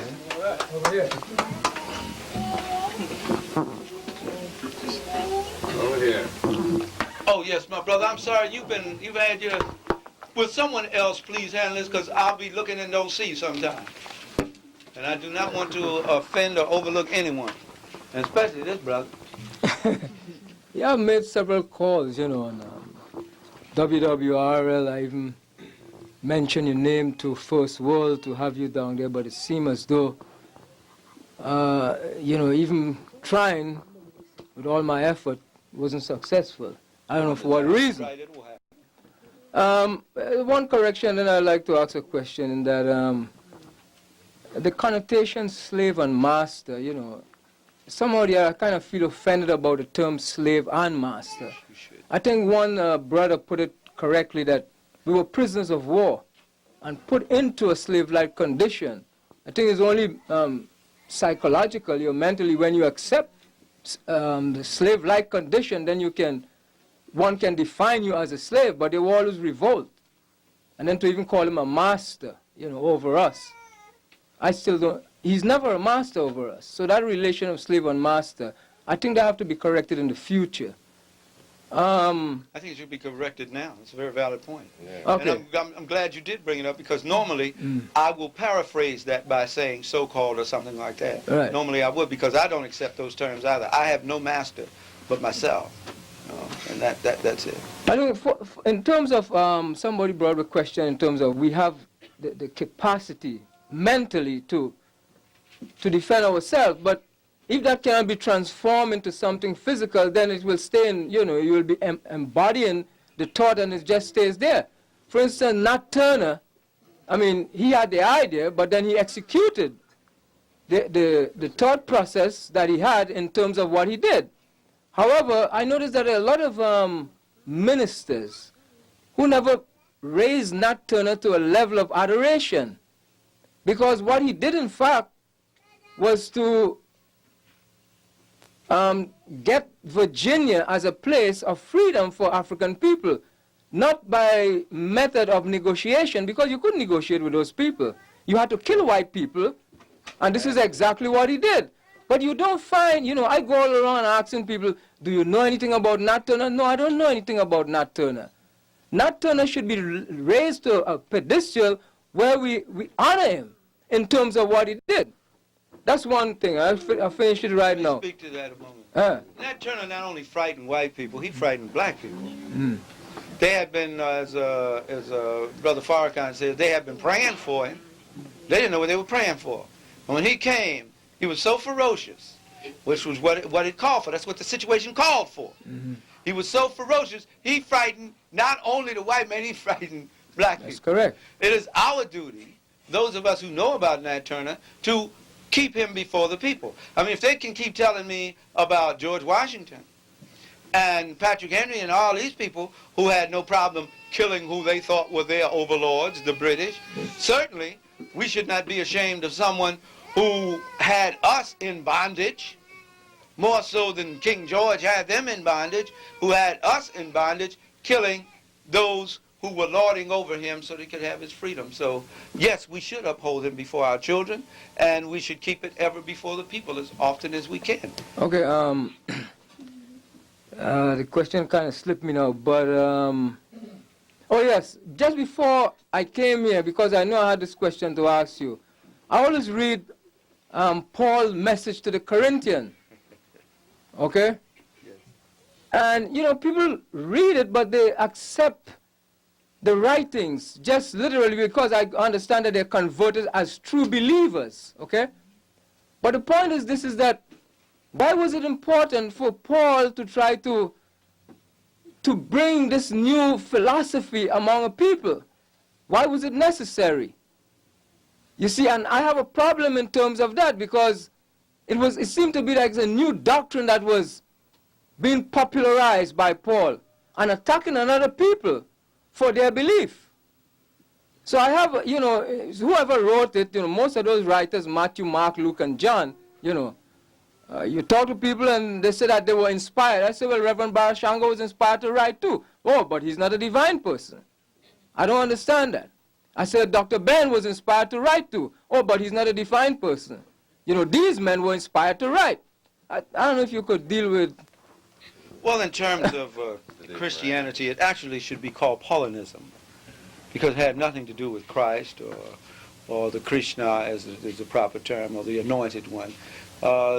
Jesus himself, if he were to come back to the world today, would not, if you ask him was he a Christian, he would be totally, he would be amiss. He wouldn't know what you were talking about. You know, what does that mean? Because he didn't found Christianity. He founded a political party called the Nazarene Party, and his whole objective was political. That is because their spirituality and their politics were one and the same. Their religion and their politics were one and the same. Liberation was a sacred commission from God to liberate the people. That was the most sacred thing that could be done. So that's what the historical Jesus was about. Now the fantasy dude of Christian mythology is another thing. And it was Paul who devised and developed these doctrines, the basic ones. Actually, the rest of them were devised by the European church fathers of Christianity. They kept adapting and corrupting and co-opting what they could from the other doctrines, particularly from the book of the coming forth by day and by night, what little they could understand, and they kept adopting these things and putting them in there. Even to the point, to give you an example, a case in point, of the ancient Africans' reverence for the black woman, how she was put on such a high pedestal of life, so to speak. Not that she was untouchable, I don't mean it that way, but she was revered, almost to the point of worship, even though European Roman Catholics are essentially male chauvinistic and are patrilineal in their approach to life. They still have maintained, to some degree, the worship of the Mother Goddess in Mary.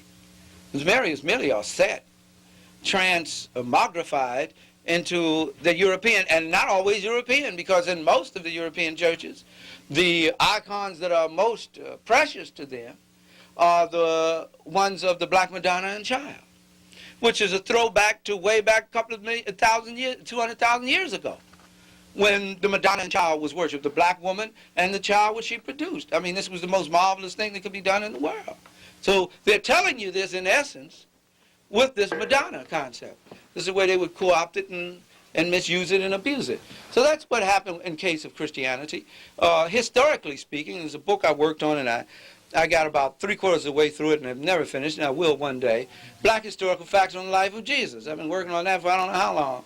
Well, it explains that very clearly. There's one chapter in there entitled, How Jesus Became God. I mean, Jesus was not God while he was here. Nobody thought of him as being God while he was here. He's a superstar now. Yeah, well, that's because for 300 years later, they decided that's what he was going to be. He wasn't there to say anything about it. They needed a Savior God, and they had never had one. So that was the one, and they took and Europeanized him. So that's how the thing came about. And once again, as I said, I'm not attacking anyone's system of belief, but Christianity as we know it is totally out of the context of the intent of Jesus or his disciples.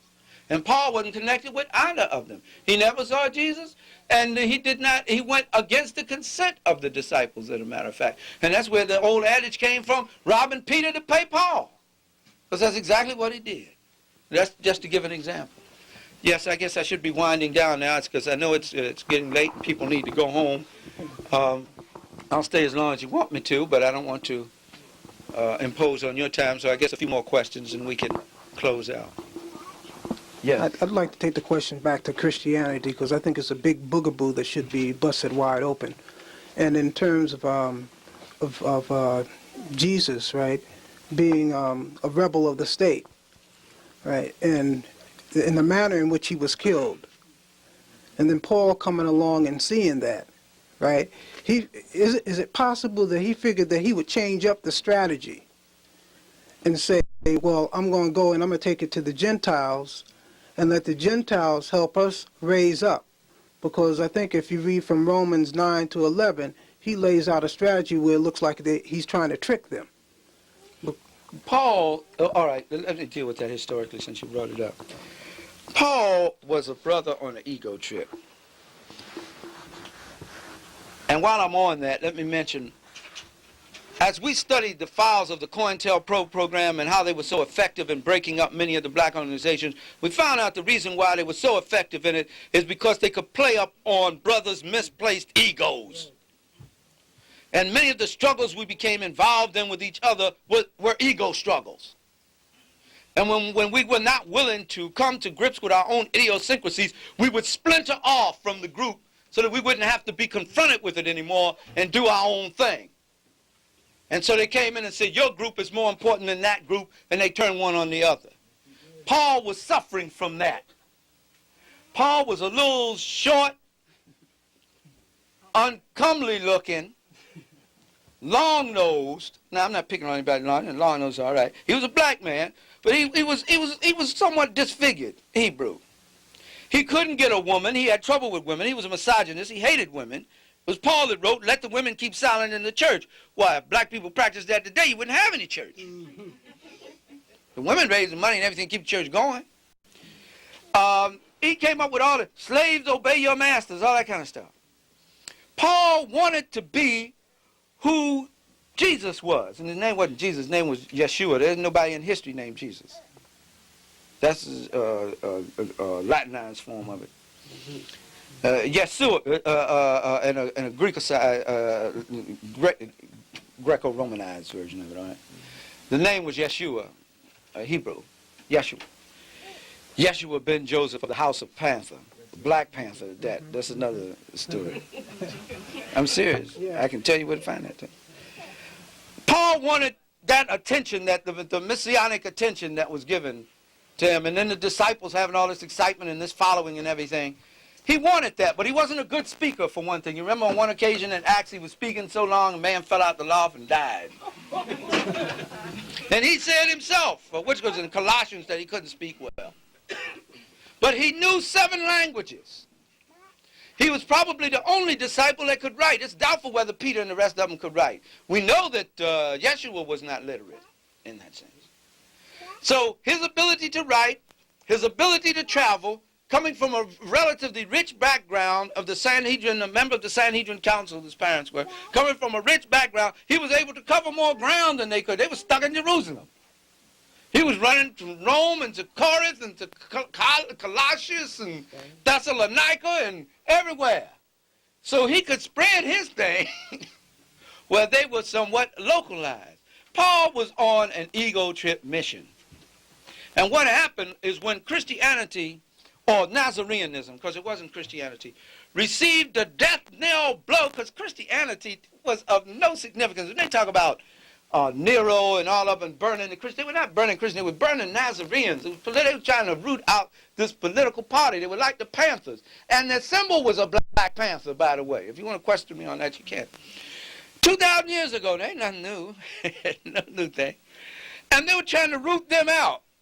They devastated them so that now, when they came back, the remnant that came out of the Europeans who had embraced the philosophy, they now embraced what was called Christianity and this new Savior God that Paul had presented. And they dug up his writings, which had almost been, considered as obsolete. They had been cast aside for some time. And in their desperation, in 140 of the Common Era, when John Marcion had this desperation to develop a Christian scripture because he did not agree with the Yahweh of the Old Testament, this God of war and everything, he wanted a more tender, feminine God, he came up with 13 books of letters of Paul, as they said, and this Gospel of Luke is what he introduced. They didn't even have the 4 Gospels there. They took 4 out of 70 of them, of 70 biographies on the life of Jesus. That's how the whole concept and why Paul had such an influence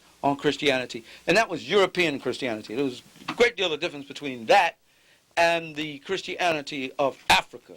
The fathers, founding fathers of that being Origen and Cipriani, Tertullian and St. Augustine and folk like that, and Perpetua and a host of others there.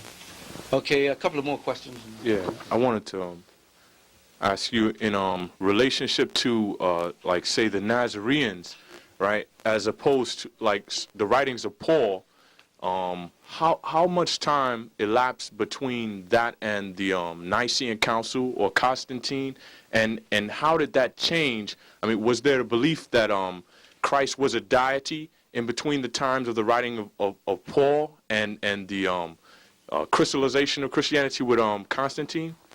There were about as many different denominational concepts of Christianity and Jesus back then as there is today.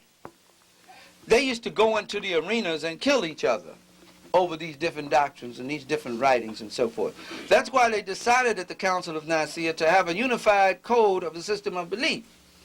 Because Constantine saw that the Roman Empire had invested so much time and energy in trying to stamp this thing out, and the more it did, the more expensive it became. He said the best thing to do is co-opt it. And his mother had become converted to it. So he said, well, that's what we will do. But I want you to come together at Nicaea, and I want you to decide what the doctrine will be. When that's settled, I will back it up with my army. That's when this thing, the sword and the cross, came out. I will back it up with my army. That's how the thing came out. What people believe about Christianity, about Jesus being different, because they fought over that for years. As to whether he was God, or whether he was a divinity, or whether he was a mere man, or whether he was born of a virgin in terms of a woman who had never been touched by a man. That struggle went on for for centuries. But it was because the armies of Rome won out that the doctrines that people believe in Christianity today exist. It has nothing at all to do with Jesus, or really even Paul. They just used Paul writings and re-edited them because they were the ones that could be more closely modified to what they wanted to espouse as a belief system. So that's how it came about. So what people believe today was not decided when Jesus was alive. That's what I want to make clear. It was decided some 300 years later. And then it wasn't completely decided. They kept having councils and synods and all those things. And it wasn't up until perhaps just about the 15th century that they had some definite system of belief they were going to follow. It went on time. I'd just like to actually we can explain the Kemetic cosmological creation to make the African woman an angel. Oh, of course. In the Kemetic cosmogony, as with all the ancient cosmogonies, cosmogony meaning the creation of the world, the study of the creation of the world,